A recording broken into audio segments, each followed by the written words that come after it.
योग का आरंभ कब और कैसे हुआ, जाने आदि योगी और सप्त ऋषियों की पौराणिक कहानियां।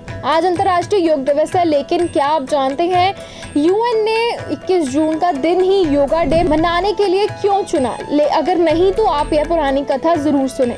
लगभग 15,000 वर्ष पूर्व हिमालय में एक योगी पहुंचे। उनके भूत वर्तमान आदि के विषय में किसी को कोई जानकारी नहीं थी। दिन बीतते गए परंतु वह योगी कुछ नहीं बोले। उनकी दया और चेहरे पर इतना तेज था कि उनको देखने के लिए लोगों की भीड़ जमा लगने लगी। सभी उनसे उनके विषय में पूछते थे परंतु वह कोई उत्तर नहीं देते थे। वह महीनों तक केवल ऐसे ही बैठे रहे, बिना कुछ ग्रहण किए, बिना कुछ नित्य क्रिया किए वह स्थान पर स्थिर रहे। यह देखकर लोग किसी चमत्कार की अपेक्षा कर रहे थे। लोगों को केवल इस बात से उनके जीवित होने का प्रमाण मिल रहा था कि कुछ समय पश्चात उनके आंसू बह रहे थे। यह आंसू परम आनंद के थे।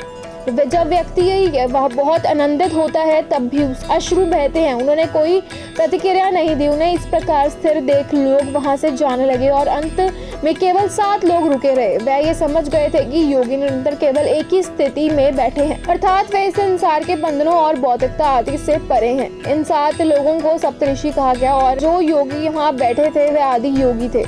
सप्तऋषि आदि योगी के प्रथम शिष्य थे। उन 7 लोगों की रुचि देखकर आदि योगी ने उन्हें पारंपरिक शिक्षा देना आरंभ की और उनकी शिक्षा अनेक वर्षों तक चली। जब एक दिन सूर्य की दिशा परिवर्तित हो रही थी, सूर्य जब दक्षिण की दिशा से मुड़ा तब वह भी दक्षिण की ओर मुड़कर मनुष्य होने का विज्ञान समझाने लगे। यह वही तिथि है जो प्रतिवर्ष 21 जून को आती है। इस दिन योग का आरंभ हुआ, इसलिए ही इस दिन को संयुक्त राष्ट्र के द्वारा अंतर्राष्ट्रीय योग दिवस घोषित किया गया। जब धरती पर कोई धर्म या जात पात नहीं था, योग का आरंभ तभी हो गया था। उन्होंने सप्तऋषियों को मनुष्य होने का यंत्र विज्ञान विस्तृत रूप से समझाया था, जिसमें आदि योगी ने 112 मार्ग बताए जिससे व्यक्ति अपनी वास्तविक तिथि अथवा परम प्रकृति को प्राप्त कर सकता है। और तब से संपूर्ण योग विज्ञान इन्हीं मार्गों का अनुसरण करता है। सप्तऋषि योग विद्या का प्रचार करने 7 भिन्न भिन्न दिशाओं में गए थे और मित्रों, इसी प्रकार योग का आरंभ हुआ जिसका लाभ आज हम सब ले रहे हैं।